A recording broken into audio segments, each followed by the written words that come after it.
នេះគឺជាគំនូរបុរាណដែលគូជាសាច់រឿងរាមកេរ្តិ៍ដែលនៅក្នុង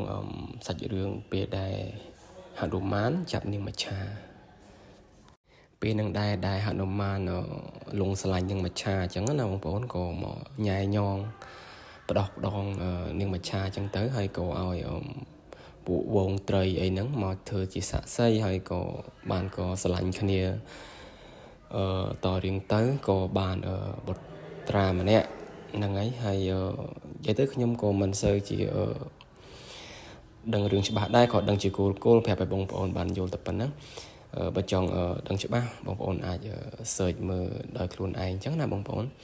ហ្នឹងហើយវីដេអូមួយហ្នឹងគឺខ្ញុំបាទបង្ហាញបងប្អូនតាំងពីខ្ញុំធ្វើដំបូងរហូតដល់បញ្ចប់មួយប្លង់កុំភ្លេចទស្សនាដល់ចុងវីដេអូផងព្រោះអីគំនូរហ្នឹងគឺស្អាតខ្លាំងមែនទែនបងប្អូនហើយសូមបញ្ជាក់ថាគំនូរមួយប្លង់នេះគឺខ្ញុំប្រើពេលអស់6ថ្ងៃដើម្បីបង្ហើយមើលប្លង់ហ្នឹងគឺយូរមែនតើបងប្អូនហើយខ្ញុំមកកាត់ត្រឹមតែ13 14នាទីនេះគឺ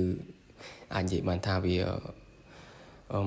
ពិបាកបន្តិចហើយបងប្អូនហ្នឹងហើយនិយាយទៅគឺលំអិតខ្លាំងមែនតើបងប្អូនមិនថាសរសៃក្បាច់មិនថាសរសៃទឹករបៀបរបបធ្វើគឺខ្ញុំល្អិតខ្លាំងមែនតើហើយបើសិនជាបងប្អូនចង់តាមដាននៅ channel របស់ខ្ញុំចង់ដឹងពីរបៀបធ្វើនៃគំនូរបុរាណផ្សេងនិងចង់ចេះពីគំនូរផ្សេងអាចជួយ subscribe នៅ channel របស់ខ្ញុំម្នាក់មួយដើម្បីទទួលបាននៅវីដេអូថ្មីពីខ្ញុំពីការគូរគំនូរបុរាណផ្ទាល់និងការបង្រៀនផ្សេងពីខ្ញុំបាទហើយក៏សូមបញ្ជាក់បងប្អូនដែរគឺបើសិនជាបងប្អូនអាច comment សួរត្រង់ទឹកមិនក៏មានក្បាច់ក្បូរអញ្ចឹងណាបងប្អូន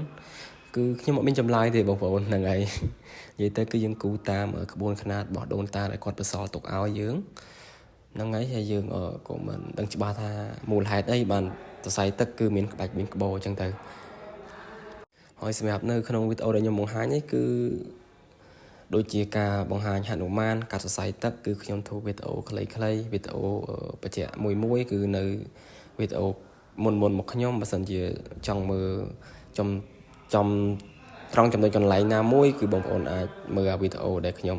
បង្ហាញនៅត្រង់ចំណុចលម្អិតមួយបានគេលោបងប្អូនថាចំណាយពេលមើលវីដេអូនេះយូរអញ្ចឹងទំនំទៅដល់អញ្ចឹងណាបងប្អូនហ្នឹងហើយកុំភ្លេចជួយ share ចែករំលែកវីដេអូនឹងមួយផងដើម្បីឲ្យបងប្អូនដែលគាត់ស្រឡាញ់នៅការគូរគំនូរគាត់បានឃើញគាត់បានទស្សនាហើយក៏គាត់បានរៀនបន្ថែមពីខ្ញុំបាទផងដែរហើយក៏អរគុណសម្រាប់ការចូលទស្សនាតាំងពីដើមរហូតដល់ចប់ពីបងប្អូនខ្ញុំបាទមានតែម្រាមដៃ10សម្រាប់អរគុណបងប្អូននៅការចែករំលែកនៅវីដេអូមួយនេះបាទបងប្អូនគាំទ្រជួយចែករំលែកវីដេអូមួយនេះខ្ញុំក៏មានកម្លាំងចិត្តធ្វើបន្តទៀតសម្រាប់ឲ្យបងប្អូនបានទស្សនានៅវិស័យគំនូររបស់ជនរួមជាតិរបស់យើងកុំឲ្យបាត់បង់ជួយថែរក្សាទាំងអស់គ្នាអរគុណសូមជម្រាបលាបងប្អូនជួបគ្នានៅវីដេអូក្រោយ